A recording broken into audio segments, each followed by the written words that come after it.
Today we're going to take a brief look at some master data in the resources module. Hello, my name is Chris Winston. I'm with Projitech. We're going to be using Maximo 7.6.1.1 and the Tivoli 09 skin. So moving on, we're going to talk about first a database consideration. You don't usually have these, but this one's a bit significant, so I'll go over it. Then we'll dig into the actual resources modules and some specific applications. I'm not going to cover qualification, crews, and crew types, but for the basic ones that are most commonly used, persons, person groups, crafts, and labor, we'll take a look at those and their purpose. Database configuration consideration is essentially labor code, the user ID, login ID, and the person ID are potentially the same value depending on your implementation. But out of the box, they're configured with different widths. Labor code, probably too small. So it's something you want to look at before you get started. That way you can make adjustments early on and then proceed. Looking at the specific applications, first off, for persons, just load everybody. You can probably get output from your network administrator with email address, first and last name, and possibly a phone, likely a phone.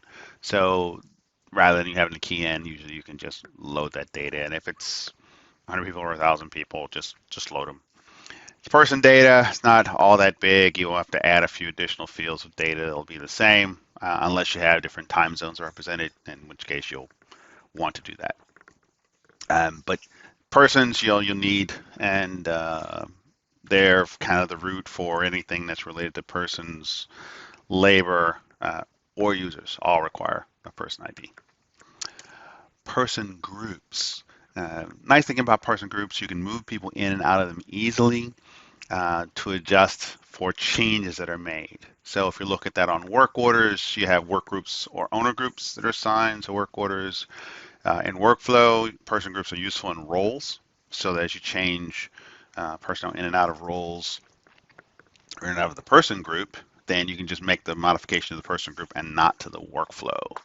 And with communication templates, as well as the bulletin board application, you can route messaging to recipients through person groups. So just something to keep in mind. Craft is where you set up your specific craft and skills, as well as rates that are typically used for planning and estimating work.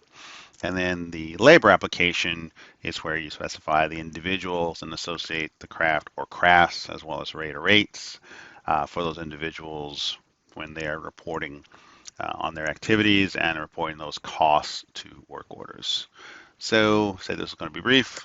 Yep, there it is. That's the end of the slides. Let's go take a look at Maximo. All right, so let's look at, let's start with labor. No, yeah, let's start with labor. No, it's the first application. There you go. And let's go ahead and grab Mr. Smith. This is a demo instance of Maximo, so typical demo data. Not a lot that gets filled in, not a lot to need. The one thing I would caution you on is address information, personal information. There's more and more concern around that, and you probably don't need it in Maximo. Just leave it in your HR system, and that should be fine. The phone, email, especially if it's a work-related contact information, you want to keep that in there if at all possible, particularly when you want to route information to that person via the email address. And if they are a person who's requesting work, then the email and phone would show up on the work order in case you need to contact them. So if it's already here, then it'll just gravitate over normally. Let's look at the person application. New feature, you can actually have an image uploaded on the person application and it'll actually show up in the person application. Again, address info, you're probably just better off not having it in there unless you have some business requirement, and then make sure that you have a regulatory resolution if there's any concerns around it. The language, locale, and time zone. More relevant if you're multi-site, multi-language, of course. But by default, if you don't put them in, Maximo will be fine. Calendar and shift, they are useful in cases where you are, again, using Assignment Manager or using a scheduling tool, whether it's Scheduler or one of the third-party tools that's available. Let's take a look now at, crafts. The craft application will be relevant because over on each labor record, you can associate one or more crafts, bringing over the corresponding rates for that individual craft. So that is how they are going to connect. And now we need to look at person groups. So administration, resources, and of course I could just use the find navigation and do it that way. Either way works. All right, so I'm going to list out, there's demos 24 person groups, but if I wanted to see just the groups that Smith is in, there they are. So electrical, catering, oh, that's Smithers. Ah, see, so there is a difference because Smith. So when you are doing the search, notice I just put in Smith, and I put in equals Smith. The catering group doesn't show up. Or if I select Smith from the list discreetly, types in as equal Smith for the exact match and finds just the one Smith active in. And then if I need modifications, I can do that easily. So let's just take a look at an example of how this is applied. So if I go back to, as Max Admin, my Start Center, I've got a result set here, open work, where my person group's a work group. So I am clearly in more than one work group. And because I'm in those work groups, the associated work appears here in this particular list. Let's say I will no longer be in the electrical work group. So rather than having to go to the work orders individually and reassign, I'm just going to take myself out, or the administrator would take me out of that particular work group. So let's go into 1001, remove Max Admin, go back to the Start Center,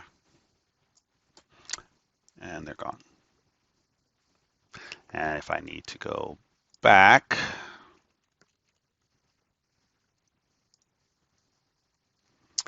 (1001)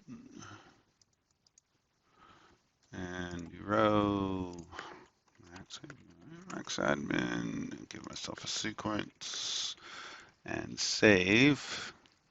Go back to the Start Center, and the work reappears.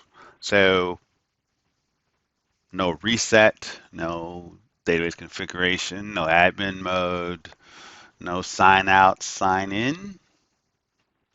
It just happens.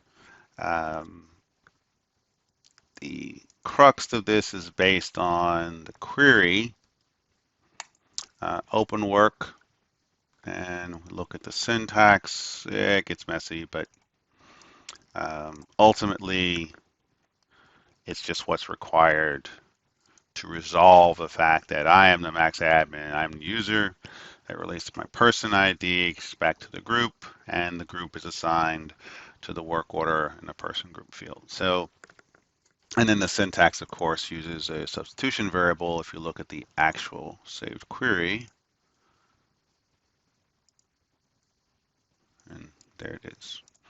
So again, resources module has a number of very useful and powerful applications that are applicable later on in use in Maximo if you set them up. Thanks very much, and have a good day.